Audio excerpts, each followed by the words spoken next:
Shalom, saudara terkasih. Hari ini kita nak belajar tentang seseorang yang sangat istimewa dan penting dalam kehidupan orang percaya, yaitu Roh Kudus. Adakah Roh Kudus itu angin? Atau tenaga ajaib? Tidak, Roh Kudus ialah Tuhan sendiri yang tinggal di dalam hati kita. Dalam firman Tuhan, Efesus bab 1 ayat 13 hingga 14. Kamu telah dimaterai dengan Roh Kudus yang dijanjikannya. Maksudnya, bila kita percaya kepada Yesus, Tuhan beri kita Roh Kudus sebagai tanda bahwa kita miliknya. Roh Kudus menjadi penolong, penghibur, dan sahabat kita setiap hari. Dia sentiasa bersama kita waktu kita gembira, sedih, takut, atau lemah. Dalam firman Tuhan, Kisah Para Rasul bab 1 ayat 8, kamu akan menerima kuasa apabila Roh Kudus datang ke atasmu, dan kamu akan menjadi saksiku. Wah, kuasa dari surga! Tapi kuasa ini bukan untuk kita tunjuk hebat dan berlagak. Kuasa ini diberikan supaya kita boleh melayani, mengasihi, dan berkongsi tentang Yesus kepada orang lain.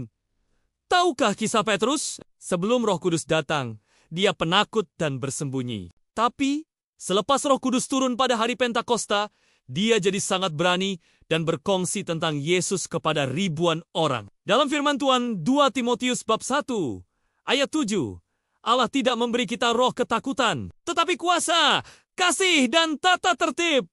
Roh Kudus menolong kita supaya kuat dan berani semula bila kita takut, lemah, atau sedih. Dia juga menolong kita buat keputusan yang betul, walaupun orang lain ajak buat perkara yang salah. Dalam firman Tuhan Galatia bab 5, ayat 22 hingga 23. Buah roh ialah kasih, sukacita, damai sejahtera, kesabaran, kemurahan, kebaikan, kesetiaan, lemah lembut, dan penguasaan diri. Bila Roh Kudus tinggal dalam hati kita, kita mula berubah. Kita jadi lebih penyayang, sabar, dan gembira. Kita boleh kawal perasaan marah dan belajar mengampuni orang lain.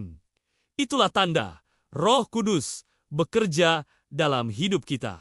Dalam firman Tuhan 1 Korintus bab 12, ayat 7. Roh Kudus memberi seseorang kurnia tertentu untuk kebaikan semua. Tuhan beri setiap kita hadiah rohani. Ada yang pandai menolong, ada yang suka berdoa, ada yang suka mengajar, ada yang suka menggembirakan orang lain. Semua hadiah ini datang daripada Roh Kudus, supaya kita boleh melayani dan membina gereja Tuhan bersama-sama. Dalam firman Tuhan, 2 Korintus bab 4, ayat 7, kami memiliki harta yang ada dalam bejana tanah liat, supaya jelaslah bahwa kuasa yang melebihi segala-galanya berasal daripada Allah, bukan daripada diri sendiri. Kadang-kadang bila kita buat perkara hebat, orang puji kita. Tapi kita mesti ingat, semua kuasa itu datang daripada Tuhan.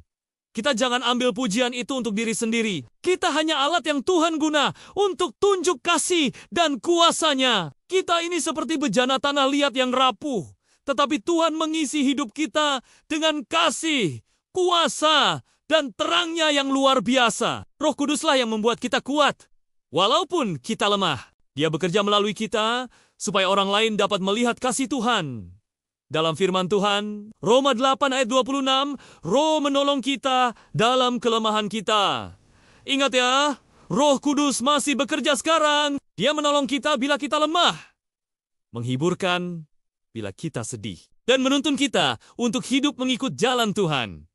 Dia juga bantu kita berdoa walaupun kita tak tahu apa nak cakap. Mari kita tundukkan kepala, tutup mata, dan mari kita berdoa. Bapa kami yang ada di surga, terima kasih kerana Engkau beri kami Roh Kudus.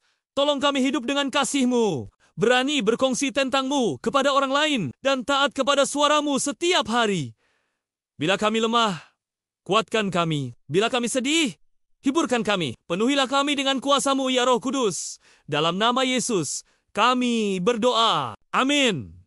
Ingat ya, bila Roh Kudus ada dalam hati kamu, kamu akan hidup dengan kasih, kuasa, dan sukacita. Terima kasih kerana menonton. Jumpa lagi.